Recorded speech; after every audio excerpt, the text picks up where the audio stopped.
Good afternoon, ladies and gentlemen, I'm John, this is Many a True Nerd, welcome back to Fallout's Tale of Two Wastelands. Well, last time, we became friends with the outcasts, and made some very sensible investments in the local traders.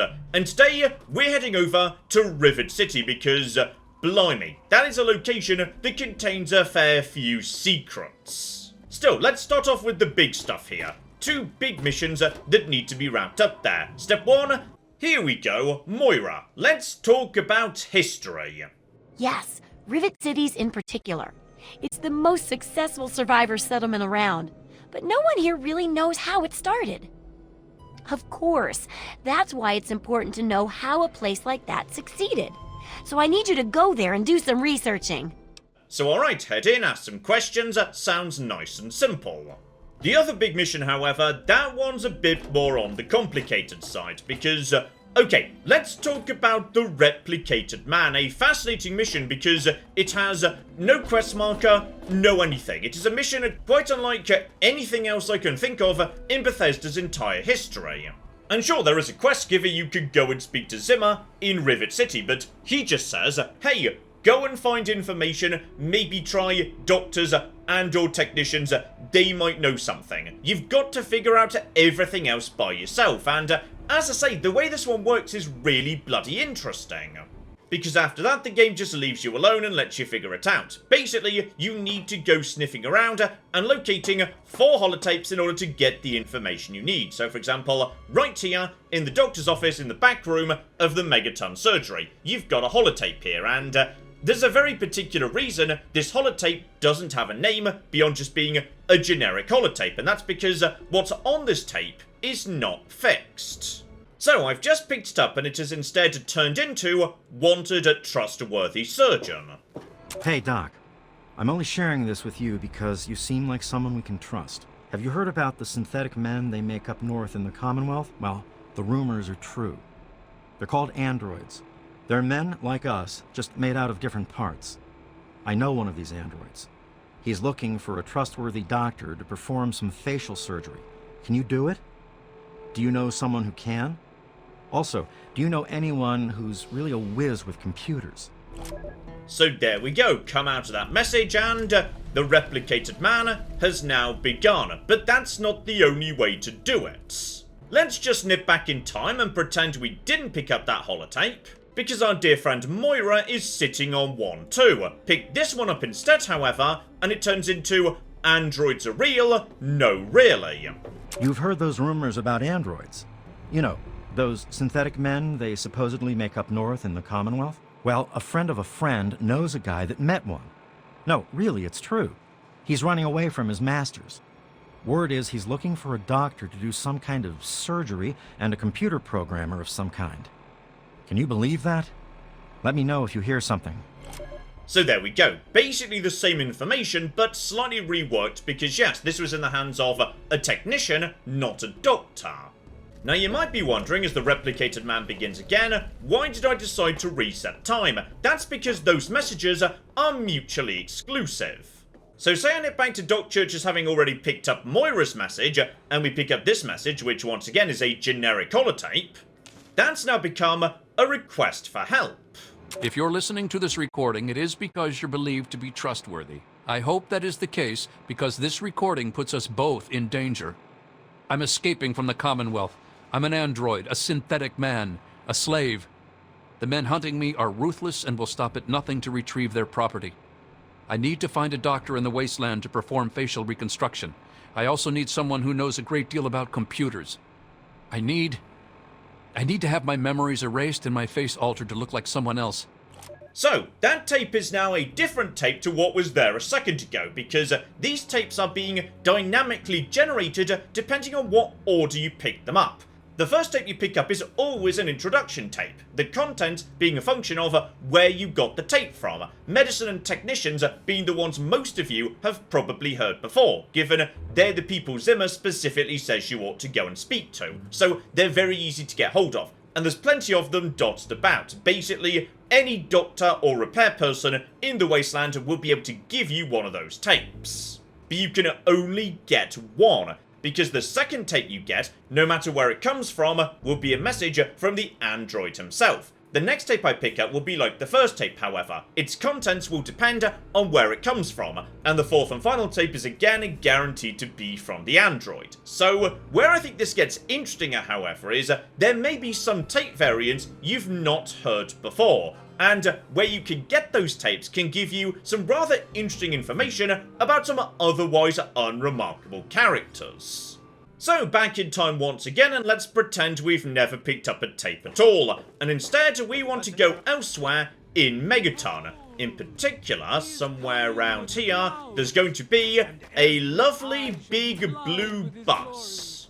Here we go, a bus or possibly a tram car, not 100% sure. Anyway, some sort of vehicle that's been converted into a house. Specifically the house of Nathan and Manya.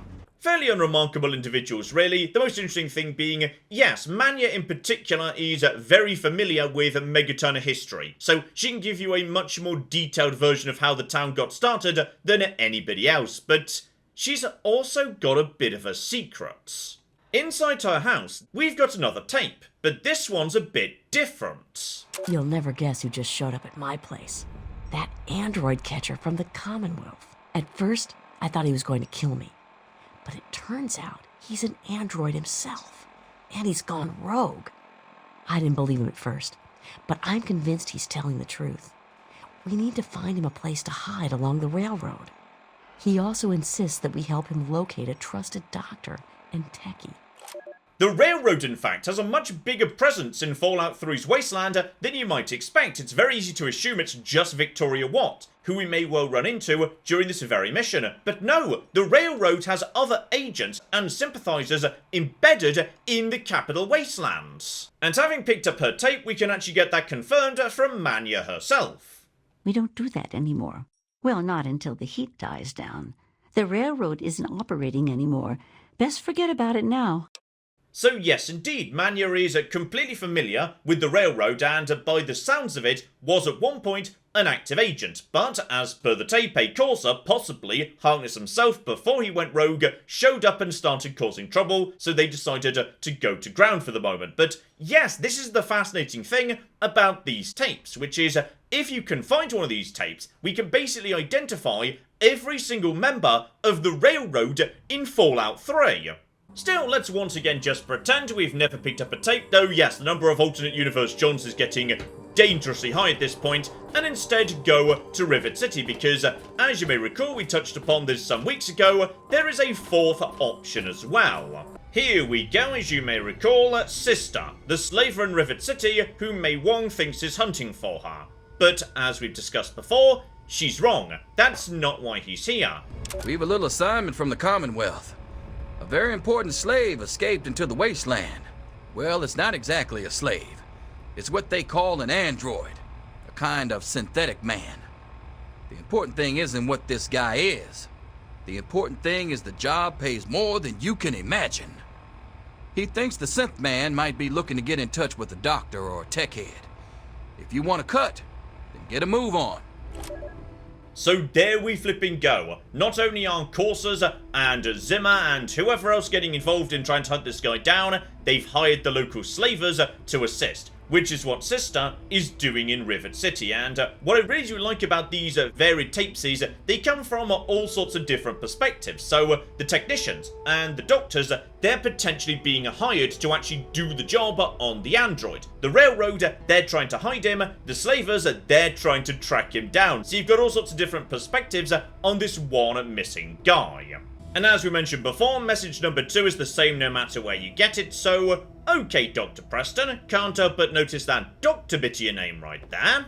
So there we flipping go, tape number 2, which will be the same as what we've already heard. So tape number 3, that's where things get a bit more interesting. Now admittedly, the medical and technician tape are just not particularly interesting. They're just, hey, we're looking for this equipment, have you found it? Plus, as I say, there's a good chance you've heard those before.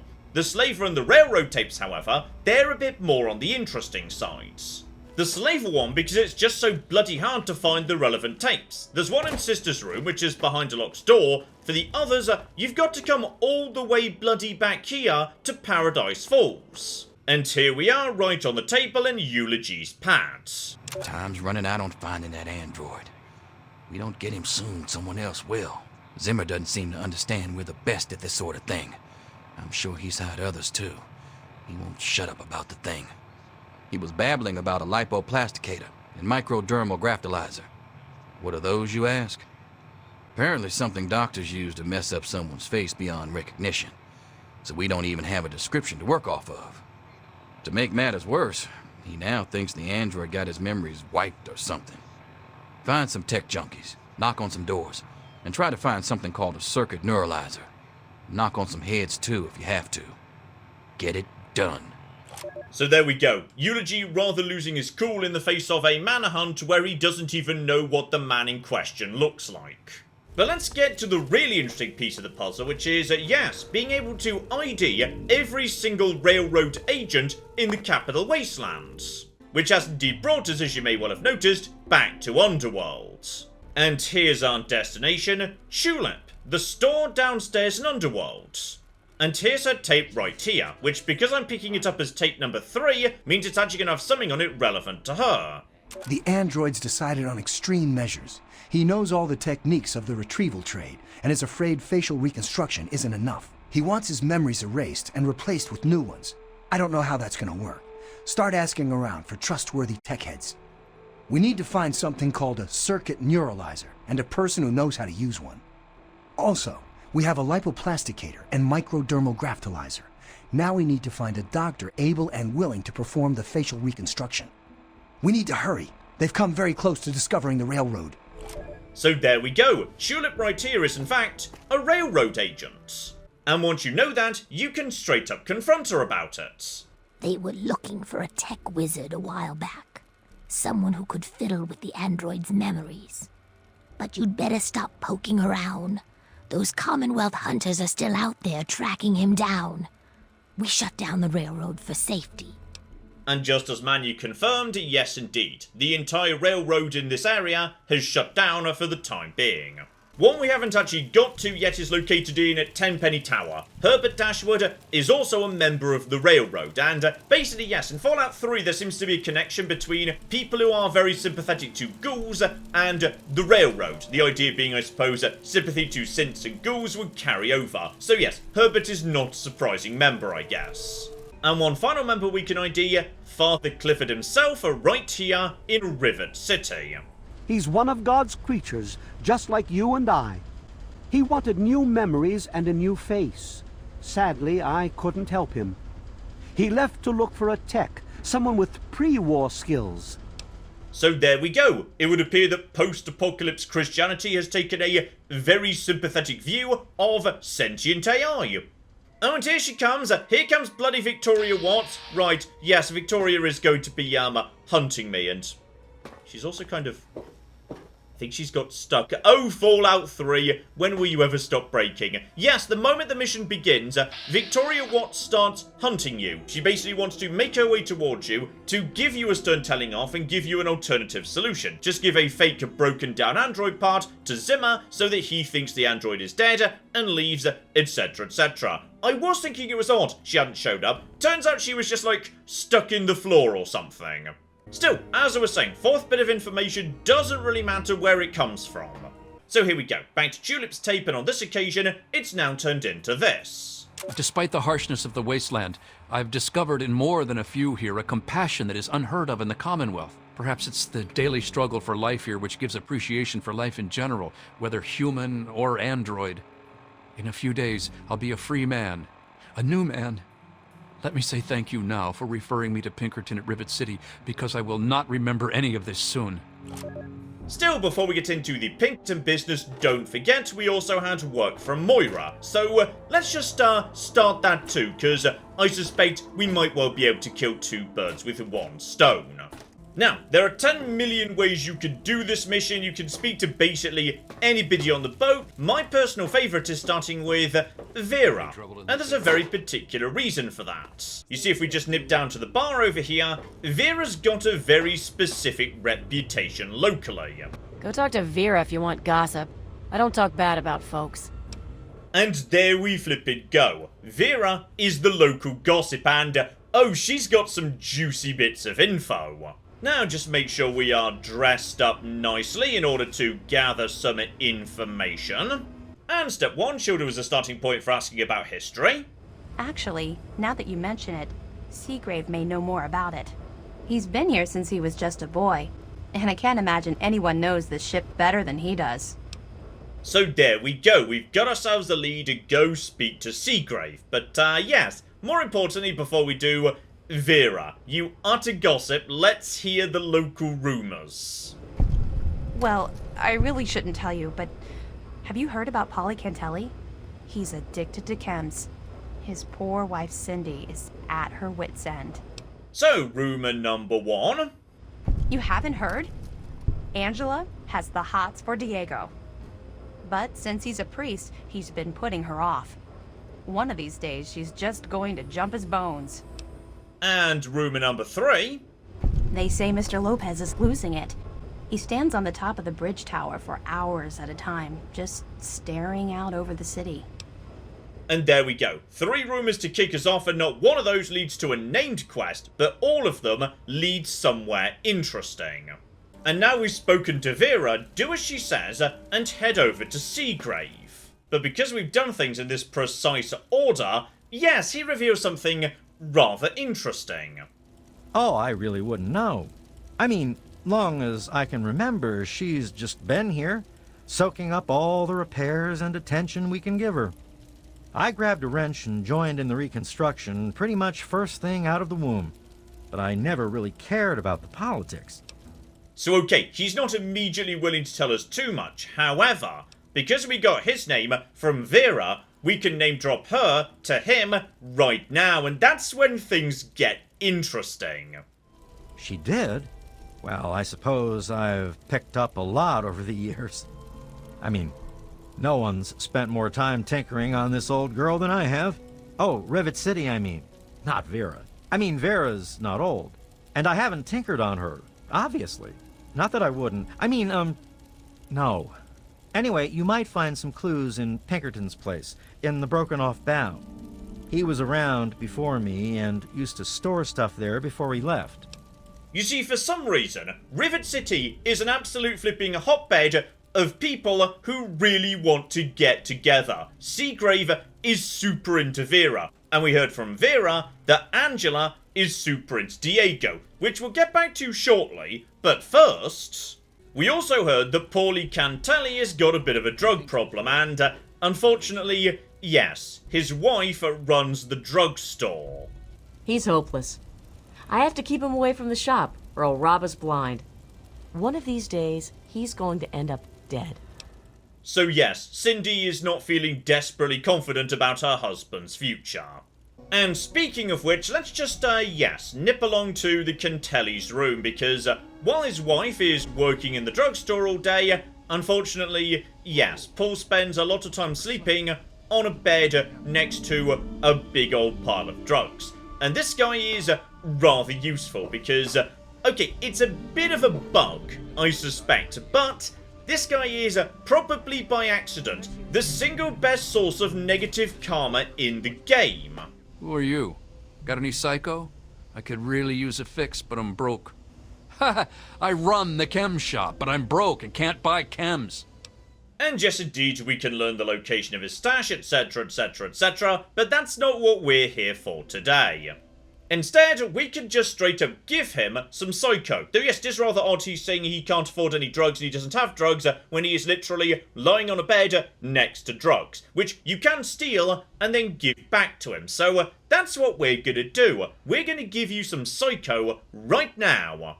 Thanks, man. I really need this fix. So, just leave the conversation, and what he's going to do is he's now going to wander along the corridor, down towards the room on the left, where he does the drugs. But if you just speak to him again immediately, you can just give him even more psycho. And you can keep doing this over and over again. And every time you do, it's worth minus 100 karma. And bear in mind, the floor of karma in this game is minus 1,000. So, if you're starting neutral, 10 doses of psycho, you can become as evil as it's possible to be. Here we go, so I've given him 5 doses, we're down to evil. And 5 more doses gets me down to very evil. So okay, I'm now basically as evil as it's possible to be in this game. And as for Paulie, in he comes into this side room and presumably he just did the drugs. Because unfortunately as it turns out, 10 doses of Psycho simultaneously is slightly too much. And he definitely did absolutely all of them because there's none in his inventory. But a single Psycho, he will die guaranteed. But yes, funny old thing. If we just go and catch up with his wife, you might think this would be, you know, a deeply difficult and conflicting moment for her. But no, as it turns out. Tragically today, Fallout 3 is determined to be Fallout 3, so I cannot get her to acknowledge her own husband's corpse. But I swear she has a voice line where when she discovers her husband is dead, she responds, "Thank God." She's pretty bloody happy he's dead. And it's not just because her husband was a liability to her store. You see, just like everybody else on this boat, Cindy is secretly in love with somebody else, and the evidence in-game is a bit on the inconclusive side. If you ask her about Rivet City history, for example. Well, I don't really know, to tell the truth. How does any city get started, really? But I've heard Bannon talk about how he was responsible for its success, so I'd ask him about it. Okay, nothing too dramatic there. She's just been, you know, speaking to Bannon at various points. But then just to add in the fact that every evening her and Bannon take dinner together and they're not just sitting next to each other by coincidence. No, there is a specific voice line recorded to indicate that Cindy enjoys sitting next to Bannon. Hi, Bannon. Give me some Mind if I sit with you? Don't burn the list. I guess so. No law against it, or at least none that I've signed. And then if we just nip to 8 AM on Sunday morning when the town gathers for the weekly church summon, oh my goodness, who's that sitting together? It's Cindy right next to Bannon. And just in case you want a real smoking gun, let's go over to my personal favourite bit of sort of canonical information, the Fallout 3 Game of the Year Strategy Guide with its Wasteland census section. The census does specifically state that Cindy wants to be with Bannon, so okay, just another unrequited love affair to add to the bloody pile.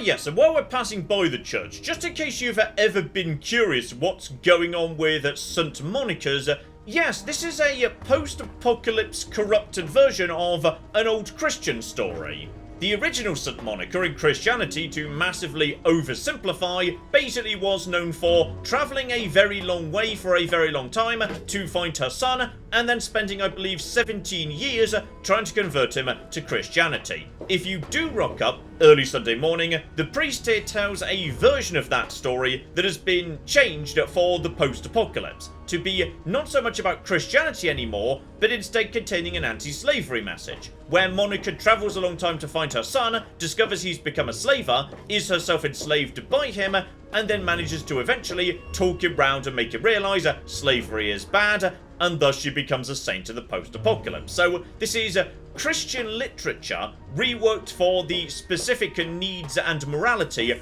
of the post-apocalypse capital wasteland. And speaking of the church, yes indeed, let's get to one of the other bits of gossip that Vera gave us back in the day. And this is, to my mind, the most baffling use of karma in this entire game, which is, yes indeed, the Angela and Diego mission. So just hang around in the market till Angela shows up, she works some of the shifts in the restaurant, and yes indeed, ask her about the men on the ship. You mean like hitting on me? No. Most of them are polite. Even the ones like Diego that I'd want to flirt with seem to ignore me. And yes indeed, as we've already heard, her and Diego are sort of into each other. Well, kind of anyway. Well, one of us is. Sometimes it seems like he doesn't even know I'm there. And that's very unfortunate, but obviously, you know, you can't force someone to love you, can you, Angela? I wish I had some ant pheromones. Trini says they would make any man lose control. And unfortunately, yes indeed, she actually believes you can. She just straight up would like to have ant pheromones, which is, you know, basically just a drug to make him fall in love. And that's, you know, troubling in many ways, as is the fact that we know she heard about it from Trini. because Trini is Rivet City's only sex worker. So, yes, we now have a pretty good idea that she is also using some form of drug to potentially drum up customers who might not actually ordinarily want her services. Which is extra double troubling because, yes, indeed, if we go over to the medical files, Trini, surprisingly healthy, apart from alcoholism and the other chronic dangers of her line of work. Now, the meaning of that is not entirely clear, but it might possibly refer to the fact that she at some point has contracted some form of STD, which therefore she could be spreading around the ship. Which, given elsewhere in the patient files, yes indeed, we know that Bannon has a social problem, a very traditional euphemism for an STD, and he is at this point in the game single. Yes indeed, it does potentially seem like we've got into a whole hornet's nest of slightly troubling behaviour. So, Angela's big plan is get hold of these pheromones, use them to seduce him, and then basically use that seduction as a way of manipulating him into marrying her. But the strangest thing is, if you do this, if you get her the sex drugs, and you trick him into marrying her under false pretenses, the game gives you plus 100 karma. Because as long as a wedding happens, then it's morally good. And the amount of drugs and lies and deception and blackmail that's needed along the way is irrelevant, which is, I think it's the weirdest karma decision in this entire bloody game. So, we're not going to be doing that. Instead, we're just going to nip along to the church. And we're also going to, yes, just peek into this room, barely along the corridor from the church. This horrible, stinking room with nothing in it. Just, remember that's there for later. Now, there are a couple of alternative solutions, but both of them are a bit unsatisfying too. So, you can speak to Diego, tell him he ought to give love a shot with Angela. Father Clifford says she is my trial, my temptation. I must choose between her and the church. I have chosen the church. So, he doesn't seem, super into that whole situation. However, if you threaten that if he doesn't stop seeing her, you'll tell Father Clifford about it. I swear to you, our relationship is chaste. I am only her friend. However, I must confess, I have not done all I could. I am sorely tempted. You have given me new resolve. I will tell Angela we cannot see each other again, even as friends. So yeah, speaking to Diego actually goes the other way. You could convince him to cut off his friendship with Angela entirely. In doing so, he does reveal that he actually is kind of into Angela and always has been. So, okay, let's just rewind time a second here. So, how about we go over here to Father Clifford? Now, when it comes to him, we can hilariously lie about the whole situation to basically deliberately get Diego kicked out of the church. What? If that's true, I'll defrock him. Not only is he fornicating, but he's doing it with such an innocent young girl. And indeed, unfortunately, I saw them myself on the light deck under the stars. Ah, Diego! What have you done? He has forced my hand. I cannot let him be a priest now. This may be the end of the faith if I cannot find another acolyte. So, that's the choice taken away from Diego. Now he doesn't have to choose between the church and Angela, because I basically lied to his boss, meaning he's been excommunicated. And also, by the sounds of it, I may possibly have destroyed this entire religion. Diego, you have been fornicating with that strumpet Angela Staley. Don't try to deny it. I have a witness. No, it's not true. Yes, she has been tempting me, trying to seduce me, but I've resisted. Just leave. I cannot bear to look at you. You are hereby excommunicated from the church. May your soul wither in purgatory. Good morning, Father Clifford. And there we go, excommunicated. However, if we speak to him afterwards, again, you might be expecting conflict, sadness, a very confusing time in his life in many ways. I am no longer an acolyte. I've been expelled. Sometimes, when God shuts one door, though, he opens another. I've asked Angela to marry me, and she said yes. So yes, if he does get excommunicated, then he literally asks Angela to marry him the same bloody morning, suggesting he is pretty bloody into her. But if you do it this way, there's no wedding, because the wedding happens in the church and he's not going to be married by the person who just flipping excommunicated him. So yes, this is a very odd mission in a whole bunch of ways. So screw it, we're just going to go buy the damn drugs. Cindy will sell those at a quick fix anytime you want. Beautiful. Because yes, this does lead to a couple of interesting things happening on the boat. Here we go. Somewhere around 7 or 8 p.m, Angela will just start following Diego everywhere. And she will just toss a random selection of pickup lines at him. Angela, I'm not sure you should spend so much time around me. I am to be married to God soon. Wouldn't you rather be with a real girl? Maybe you should try it before you decide. Lord, give me strength.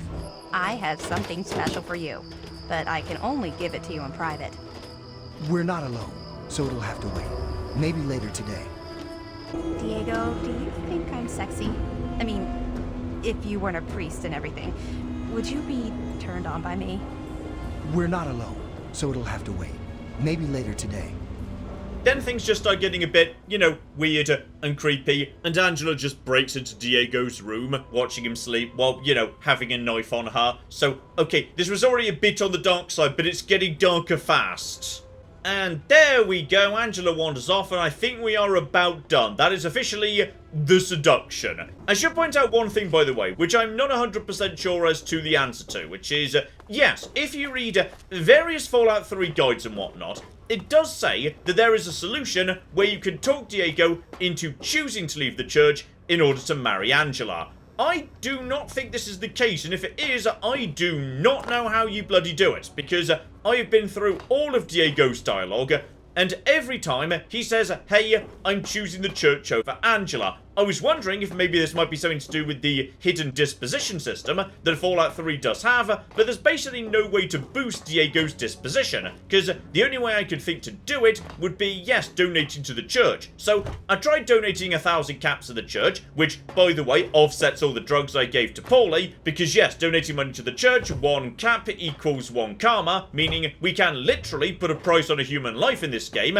It's 100 caps, because murdering someone is minus 100 karma, so making up for that, 100 caps, brilliant. Sorry, got distracted there for a second. The point is, various guides say you can talk Diego into choosing to leave the church. If it can be done, I do not know how, because I swear every time I speak to Diego, he just chooses the church, and then basically says, hey, I'm not going to be friends with Angela anymore. And that just seems to end the matter. So, if I've missed something, please do let me know in the comments, because as far as I can see, yes, the only resolutions are use the ant pheromones, basically break off their friendship entirely, or get Diego excommunicated, all of which are not good in their own ways.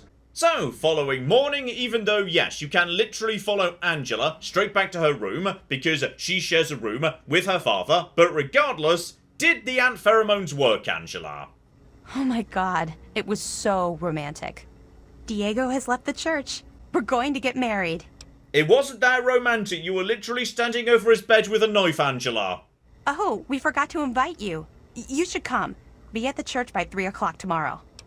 And there we flipping go, wedding has been arranged. Because yes, if you do this in a way where there is a formal wedding ceremony, something really rather cool happens. Obviously, number one, there's actually going to be a wedding, and that is going to be, okay, in about 6 hours, giving me time to do, okay, one mission I bet 99% of you did not know was in the game.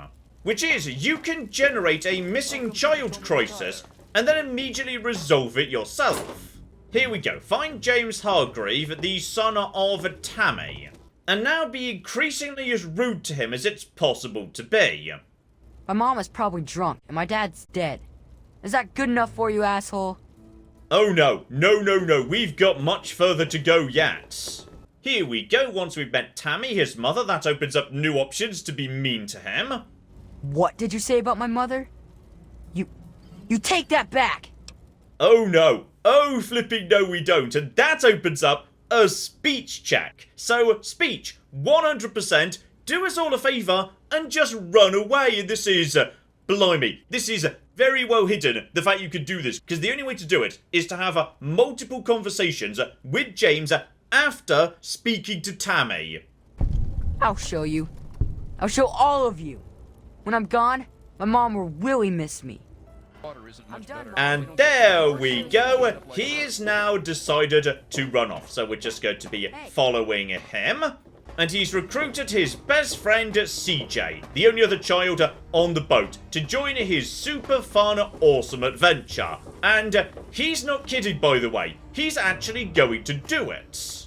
And off they flipping go, out of Rivet City, out into the Wasteland. So, I do enjoy, by the way, how a guard just watches two children sprint out of the city and off into the waste by themselves, unaccompanied, and does nothing. Bloody useless Rivet City security. Fun thing, by the way, because this mission isn't actually, you know, a quest with a name that can be set and thus no quest markers, yeah, if you don't follow the children, they can just pretty much get lost forever because there's no way of knowing where they've gone. Fortunately, I do. So, okay, how about we go round up those scamps? Oh, they may have found themselves in a slightly worse situation than I was expecting, because I can't help but notice that, okay, there's the kids. They appear to have run in to some talent company mercs, who are now, oh dear, I may have given slightly too much money to the church. So, okay, what have we got to deal with you guys? Well, looks like their plan is to slowly walk towards me. So how about we just, yeah, set up a nice little net of mines for them. Just somewhere around here. Now just crack out Lincoln's repeater. And let them run over in this direction. Any moment he should. Did he just bypass the mines? Pretty sure he just bypassed the mines. But honestly, that's kind of okay. Because I'm pretty sure by accident, I just shot the gun out of his hands. So that's going to make this a lot flipping easier to take care of. Lovely. And there we go. Talon Company Merc number 1 goes down right there, including, there we go, private contract, kill Wanda, but also, la-di-da, reinforced combat armor. Very fancy. Also, guys, seriously, come on, somebody has to walk into my beautiful, beautiful net of mines. I'm not having this not being used now, alright? Straight into the net of mines, please. Come on, here we go, here we go, here we go. And, no, this, stop going up the ramp, you stupid loser. Right, just toss a grenade at these individuals, and if we are lucky, oh, that just set off the mines too. Flipping love it. And then just get in with that gun to finish them off. So, okay. Talon Company mercs at this point, yeah, we can deal with them. They are on the tough side, but we've got to the stage of the game and the loadout that we're A-okay. And I can also use their gear to repair mine. Beautiful. And I could go over to, yes, their Mark II combat armor, but it's going to be more difficult to repair, and honestly, I don't think it looks very good. And that sort of thing matters to me. Okay, Talon Company merc's dead. Sorry, this was way more exciting. I've not missed the wedding, have I? Okay, we've still got 2 hours until the wedding. Kids, we need to get you home, otherwise we're going to miss the bloody wedding. As I say, they don't make it far. They literally make it to Anacostia Crossing. They're barely out of sight. This was just, yes, a way of trying to get some attention. And they do just sit here, both crying. It is actually, you know, rather sad. Will you take me home, ma'am? I'm scared. So, there we go. I'm sorry I said... I didn't actually say anything to you. You just came along by choice. Thank you, ma'am. I promise to be good from now on. I didn't mean to do anything to you, but you see, right there, I've just gained karma for sorting out the mess I myself created. And there we go. Step back inside Rivet City and all of a sudden, you gain karma. The children have been got home safely. So basically, yes, I bullied a small child so much they ran away from a home. And then I walked around the corner and brought them back. And as a result, everyone thinks that I'm the good guy. It's just downright bizarre how karma works in this game. And there we go. Child delivered back to the city just in time for everybody to gather for the wedding and... Father, are you feeling okay? Fallout 3. Bloody brilliant. We are gathered here today to witness the union of Diego and Angela in holy matrimony. They have asked that their marriage be blessed by God and by Saint Monica. They have also asked that it be witnessed by their friends and family. Diego, will you take Angela for your lawful wedded wife, to have and to hold from this day forward? For better, for worse, for richer, for poorer, in sickness and in health, to love and to cherish until death do you part? I do. Angela, will you take Diego for your lawful wedded husband, to have and to hold from this day forward? For better, for worse, for richer, for poorer, in sickness and in health, to love and to cherish until death do you part? I do. I now pronounce you man and wife. What God has joined, let no man tear asunder. I love it. And there we go. There's that karma. Plus 100 karma for arranging some form of terrifying drug and lie-based blackmail. And out they flippy go. But here's the cool thing, which is they have now moved in together. Remember that filthy room we saw earlier? This is now their room. They've both moved out from where they used to live. Because yes, Diego used to live in the back of the church and Angie used to live with her dad. But if you get them married, they do actually move into a new home together. And this is now where they sleep, going forward, which is super cool. And if I'm very lucky indeed, given yes, it's barely 4 PM, I might just have time to do one more thing today. Here we go, just in the nick of time, yeah. Mr. Lopez, who comes up here roughly every afternoon between about 3 and 5. And when he does, you're gonna want to have a quick chat with him. Haven't run into you before. You probably wouldn't remember me anyway. I'm Mr. Lopez. So yes, indeed, Mr. Lopez is not doing so good. Nobody does. I'm not very memorable. Don't worry, it won't be a problem for much longer. So, yes indeed, every single day he comes up here and plans to take his own life. But he never actually does himself unless you intervene one way or another. And there is one good way to resolve this, which is a bit of a confusing one, really. With a speech check, you can convince him to be the sort of adopted father of Ted Strayer. And this option is available even if you've never spoken to Ted and have no idea who Ted is. This is Ted Strayer, the very chilled out dude who just wanders around the boat and not really doing much. But, yes, you can just say, hey, how about you be the new adopted father of Ted Strayer? I don't know who Ted Strayer is. We didn't discuss whether he wants an adopted father. I don't know whether you even know Ted Strayer. But, yeah, if you're good enough at speech, he will flipping go for it. And as a result, he'll stop coming up here every single day. Ted Strayer. I suppose I could talk to him. He is kind of a lost boy. Thank you, stranger.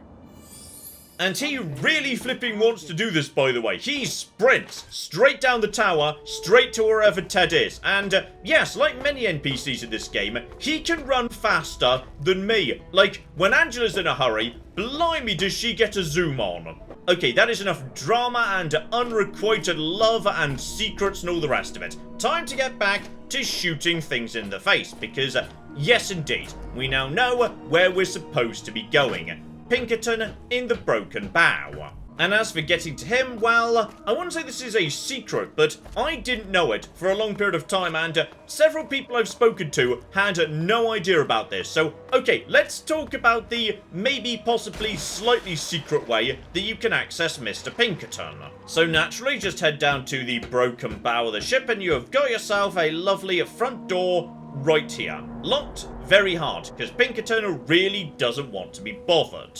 However, the game's map is clear. That is not the only way to get inside. Your destination for Pinkerton is not this door. It's something round the corner. Because yes indeed, the front door is in many ways a shortcut that lets you avoid the real way in.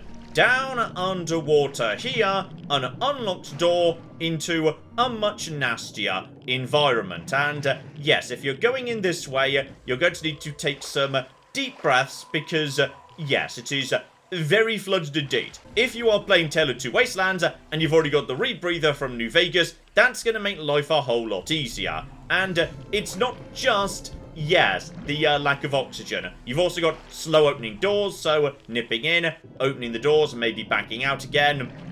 Fallout 3, are you feeling okay? Okay, Fallout 3 might be feeling a little bit stressed today for some reason. Not 100% sure. Blimey, Fallout 3, you sure you're okay? Right, just keep cracking open doors. Eventually you'll get to a slightly shallower territory, but oh dear.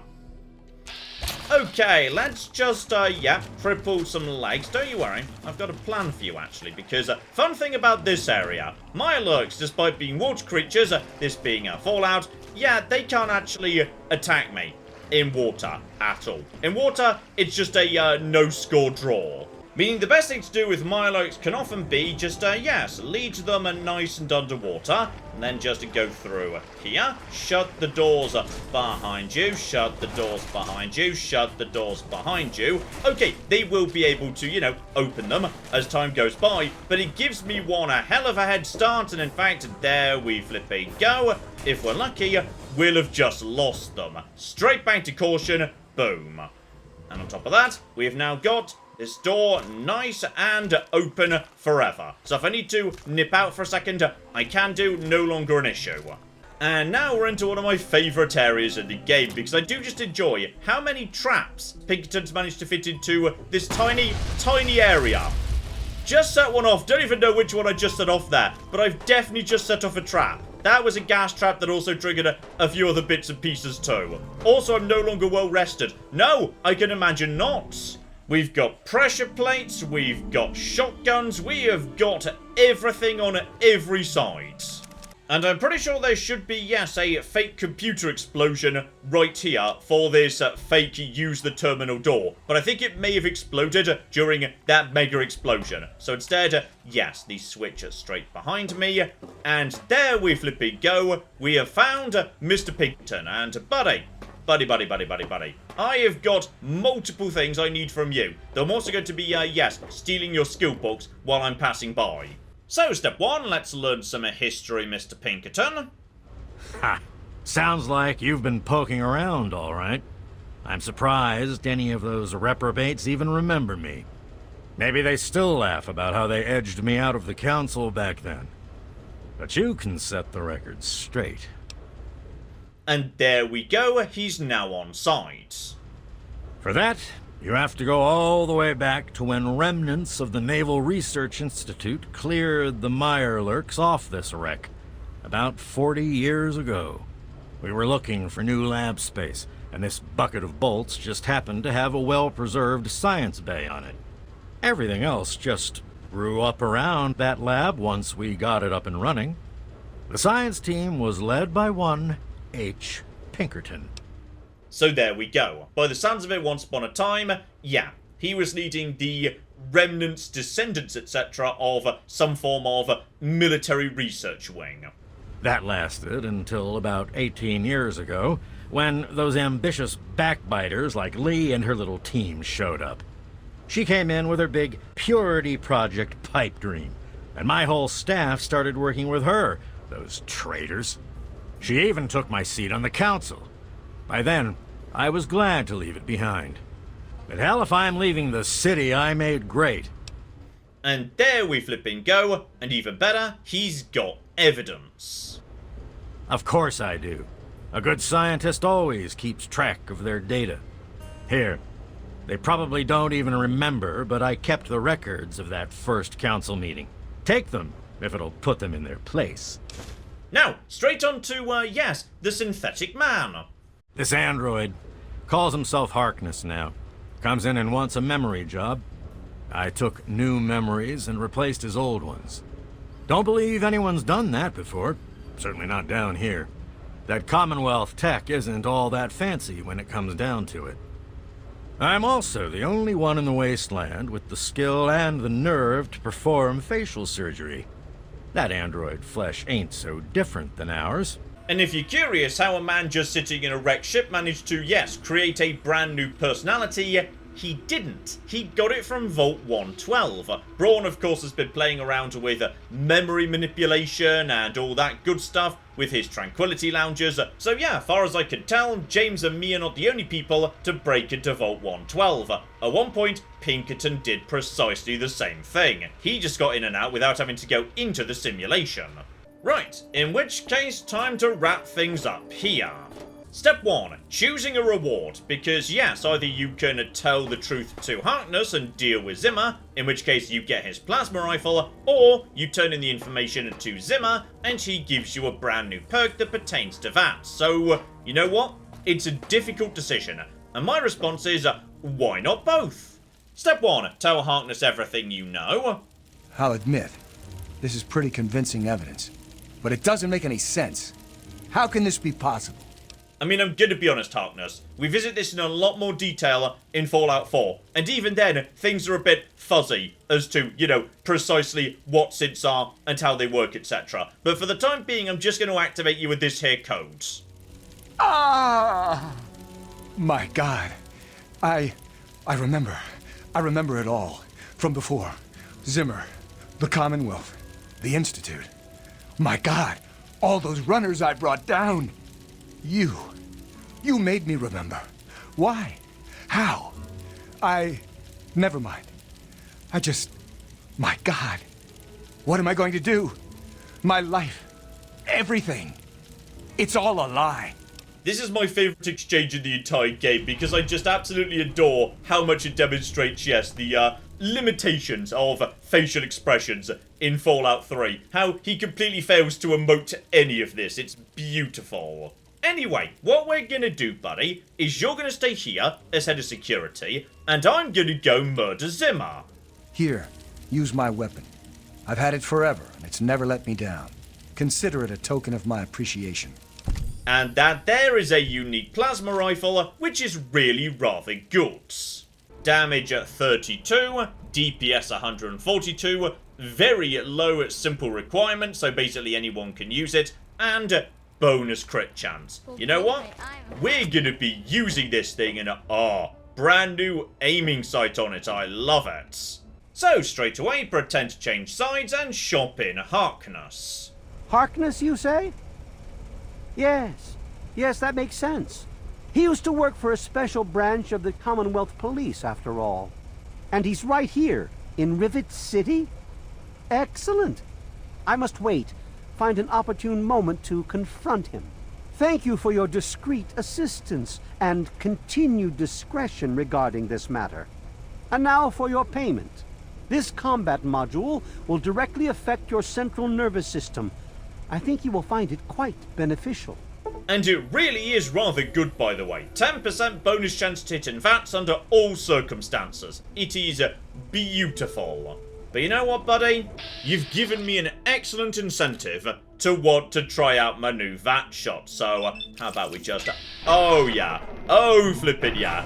Right there. Right in the head. I love it. Zimmer, however, is not armed, so there should not be too much of a problem. And off his head goes. Beautiful. He does have an android component on him, by the way, so I'm not sure whether we're supposed to understand that he just had that on him because, you know, he's from the Institute, or if he himself was a robot. The terminals in Fallout 4 would indicate Zimmer was a real person, not a synth, but it's hard to be certain of what was meant at this point in time. So there we go, a new perk and a new gun, and it is one hell of a perk, but, well, let's just say it's not the best perk I'm going to be getting today. Because now, we're going back to Moira to finish the Wasteland Survival Guide, and if this all works out as I think it's going to, oh bloody hell, am I about to receive a good perk. And of course, we are going to wrap up as we've been doing all along with a beautiful snide remark. So, an old coot says he took these notes, they seem reasonable enough. Well, this data looks legitimate. An outgrowth of a science station, huh? Just goes to show what I always say about cleverness. A bit of smarts leads to a big reward, huh? Speaking of which, in thanks, have a few of these for the next time you've got to be quick on your wits. Oh, and I'll let the Rivet City traders know they'll be favorably mentioned in the book. You'll get a discount buying gear from them in the future. And there we flipping go. Moira, are we truly, actually done? Well, lucky for you, we're done. And for all your nasty attitude, I think the quips made it a lot more entertaining to read. That's bound to help. For all your hard work, I want you to have this mini nuke.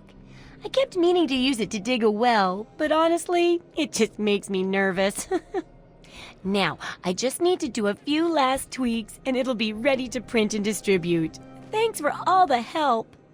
And there we flipping go, confirmation based on her voice line that I've committed to the snide remarks overall. Just in case you were doing a variety of different answers, she just confirms which was your most common response. And yes indeed, I didn't know this. Someone let me know in the comments when we were visiting Hubris Comics. The reason it's got a huge publishing centre is because originally that's what that room was for. You were supposed to, at the end of the Wasteland Survival Guide, have to go and handle printing and distribution. But in this final version, as it is in the game, that doesn't happen anymore. There's just a reference to it here, like an in-joke, saying, yes, I bet you need me, the protagonist, to handle that. But no, on this occasion, she's willing to do it herself. Brilliant. So cynical. No, I can take care of all that with the few traders I know. What makes you think I'd force you to handle something so dangerous? Now you should just lie back and bask in the praise for helping with the book.